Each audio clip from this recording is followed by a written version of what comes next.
the books that I'm going to be sharing with you are going to be in little sets together, because text sets are just beautiful. One, they're great for knowledge building. Two, they're really great for perspective building. And three, they're really great for cross-text synthesis, whether you're using them in, your literacy classroom to teach nonfiction, or if you're like a content area teacher, maybe you teach it all. Maybe you're using some of these books in science and in social studies and in your literacy block. So I always love to share books in sets, because text sets are my jam. So let's just go ahead and get started because the time is ticking away. The first book I want to share with you is called Caves by Nell Cross Beckerman. And this text is a beautiful nonfiction text. It's a beautiful hybrid text. And this particular text obviously is all about caves, but we follow this really beautiful narrative nonfiction storyline where we are prompted as the reader to be thinking about ourselves as a caver, but then also learning all about caves. So you see kind of some of these opening pages. Do you dare? A cave is a natural hole big enough for a human to enter. Caves are usually deeper than they are tall. Speleology is the science of studying and experiencing caves. Cave explorers are known as cavers or spelunkers. They are amazing caves all over the world waiting to be discovered. Just don't go in alone. So in this little bitty snippet, we're learning about caves. You'll see these other pages as we continue through, seeping through the earth, water, drip, drip, dripping into a dark, silent room. Careful. When raindrops fall on limestone over millions of years, caves and beautiful rock formations are made. Water dripping underground leaves particles behind, creating rock pendants called stalactites directly below. So you'll see where we are also learning all about caves, but through this really beautiful story. The illustrations are spectacular in this book. So that's one that I'm going to say everyone should get. Throw it in your classroom library or throw it in your realm of text that you want to read with your kiddos. And so of course, if we're going to think about one text, I'm also going to encourage us to think about another one, because I think if we're going to read a book about caves, why are we not reading several books about caves? And so that leads me to this text here called In a Cave. And forgive me because my thing is covering up. There we go. By Heather Ferranti Kinster. And what's really beautiful about this particular text, very similarly, we're going to follow people into a cave. This book has a beautiful rhyming pattern to it. So you'll see here on the pages, we creep where it's narrow and duck where it's low. Stalactites above us, stalagmites below. Created from calcite, these strange decorations are ancient and delicate living creations, right? So again, we're taking this concept of caves, we're taking this concept of nonfiction, but we've now put this beautiful rhyme to it. And you could imagine pairing caves with the text In a Cave. And there's just a little spotlight here for you of a couple of different pages. And that, of course, then leads me to this book called Ancestry, and this A Mystery and Majesty of Ancient Cave Art. And this book actually won a bunch of awards last year as like the one of the best nonfiction text out there. It's by Hannah Salyer, and this particular book is really, really beautiful because it's all about cave art, and it's all about how, what is cave art? Where did it come from? And again, the illustrations are really, really powerful and really beautiful in this text. And now you have this little text set where we can build on information about caves.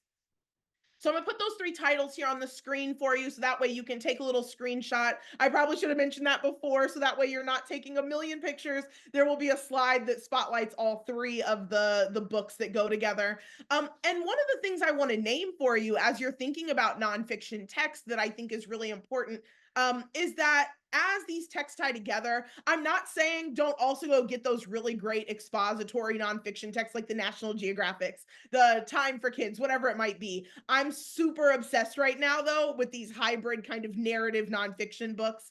And another thing that I've come to realize that I think is really cool about all of the books I'm going to show you today is what they call in the printing world full bleed.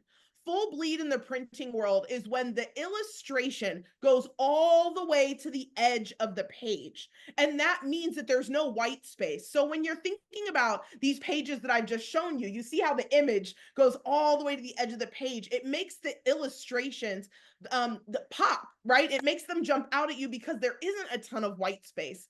Sorry, I'm going crazy. There we go. And so it's another cool like illustration feature that I think makes these books really jump out. And it's something I've been super obsessed with. So you'll notice that that's a feature of all the nonfiction books that I share with you. So Caves, this is one really great little text set, but also some newer books. I believe they were all published within the past like 2 to 3 years, ones that I strongly encourage you to grab. Next up, bioluminescence. I know you're like, oh my gosh, girl, where are you going with this? But this book I picked up actually about 2.5, 3 years ago. And it's called Luminous, Living Things That Light Up the Night. And one of the things that drew me to this book is, y'all, the pages in the book are black. And again, that full bleed concept, they're navy blue and black pages. And it's teaching us all about bioluminescence, again, through this really cool narrative, nonfiction, hybrid type of way. So I'll give you a snapshot of some of the pages so you'll see, imagining that these are the two pages in this book, they are black and navy blue all the way to the edge, which makes this concept of bioluminescence really powerful through illustrations. And so you'll see here, there's this story that's kind of threading through, but then we have this really cool little snippet about the glowworms of New Zealand and Australia and how it's their strands of web that essentially makes them glow. It dangles from the cave. They're also the only creature that live in caves that are bioluminescent. And then we have, like, here's another page here. This particular page is leading up to that there's still so many bioluminescent creatures that we haven't discovered yet. Over 3/4 of all the animals in the open ocean make their own light. Scientists are still discovering more bioluminescent creatures every year. They already know about thousands of different bioluminescent species, kinds of living things, from tiny bacteria to beetles, worms, snails, sea stars, and even sharks.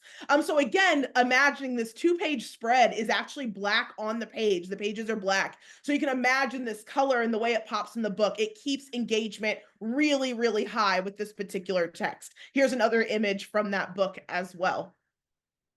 All right. And then if we're going to make a text set, y'all, we're talking bioluminescence. I'm going to lead you to this book here. It's called Glow, The Wild Wonders of Bioluminescence. Now, my caveat for this one, this particular book, I probably wouldn't read beginning to end, but what I might do is pick a topic from a book like Luminous and say, is there a page that we could study together as a class?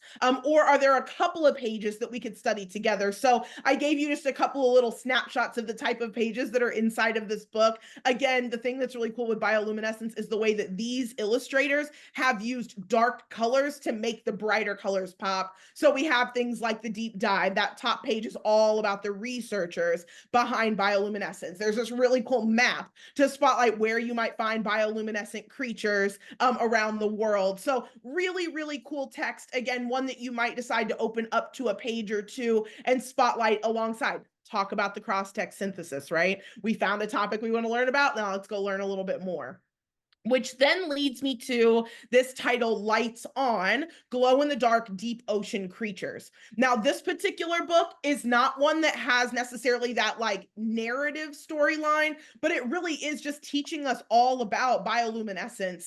And it's another really great one that you can pair together. You're learning about the ocean, you're learning about deep sea, but also bioluminescence being the focus here. So there's all three of those. Grab yourself a screenshot. There's 3 texts there for you. And then I have 5 minutes. So I'm going to get us through this last text set. So that way you have the titles and you're ready to go with some new text to take into your classrooms. So caves, bioluminescence, y'all, spiders.